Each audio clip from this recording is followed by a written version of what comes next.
নমস্কার বন্ধুরা, আমার চ্যানেলে তোমাদের সবাইকে স্বাগত জানাই। আশা করি তোমরা সবাই ভালো আছো। আজকে আমি তোমাদের জন্য নিয়ে এসেছি একটা বড়ির রেসিপি। তো শীত মানেই বড়ি, বড়ি ছাড়া কিন্তু আমাদের গ্রামের কারুর চলে না, তো শহরেও এটা চলে। তো আমরা এটা প্রতি বছরই দিয়ে থাকি, তবে এটা শীতের সময় দিই, আর সারা বছর ধরে এটা আমরা খাই। এটা খুবই ভালো লাগে আমাদের। এখানে আমি চাল কুমড়ো নিয়েছি, চাল কুমড়োটা আমি কেটে ধুয়ে রেখে দিচ্ছি, কুচি কুচি করে নিয়েছি। তার বীজগুলো আমি আলাদাভাবে সরিয়ে রেখে দিচ্ছি, আর কুমড়োটাকে আমি আলাদা করে নিচ্ছি। এটা আমি মিক্সিং বলে পিষে নেব। দেখো বীজগুলো আমি আলাদা করে দিচ্ছি। এটা দিয়েও কিন্তু বড়ি দেওয়া যায়, সেটাও আবার একটা অন্যরকম বড়ি হয়। দেখো এটা আমার হয়ে গেছে, পেশা হয়ে গেছে। তারপরে একটা আমি ভালো পরিষ্কার কাপড়ে আমি এটা ছেঁকে নিচ্ছি। এর ভালোভাবে জলটা ঝরিয়ে নিতে হবে।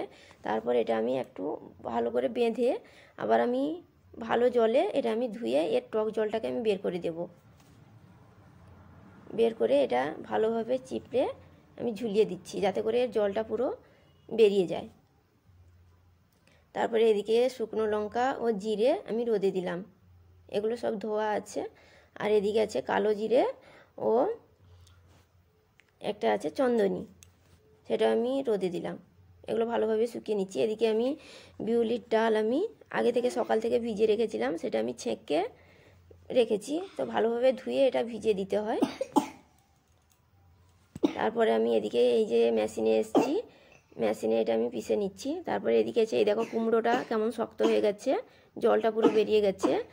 আদা আছে, লঙ্কা কুচি আছে, জিরে আছে, চন্দনী আছে, আর কালো জিরে, এদিকে জিরে সবগুলো আছে।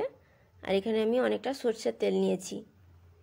এগুলো এই যে বিউলির ডালটা বেটে রেখেছি, তার মধ্যে আমি লবণও দিয়েছি, পরিমাণ মতো লবণ দিতে হয় এটায়, লবণও দিয়েছি। এটা আমি ভালোভাবে এখানে মিশিয়ে নেব।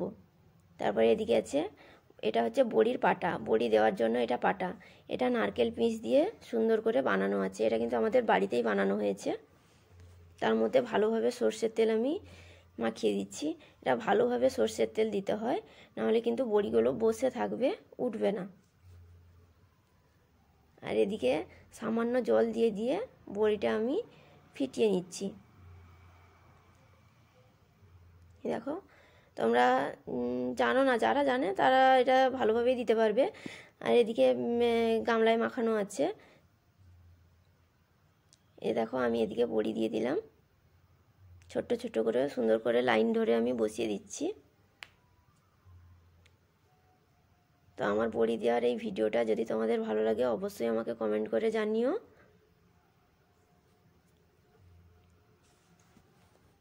এই দেখো বড়িগুলো দুদিন পরেই কিন্তু উঠেছে।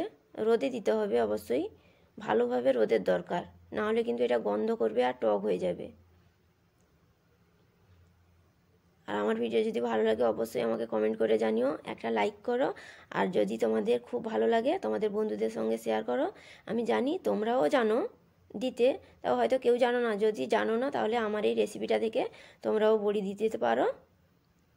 আর আজকের মতো এই পর্যন্ত, দেখা হবে আবার অন্য কোনো একটা ভিডিও নিয়ে তোমাদের সঙ্গে চলে আসবো আমি শেয়ার করার জন্য। টাটা বাই, আসছি।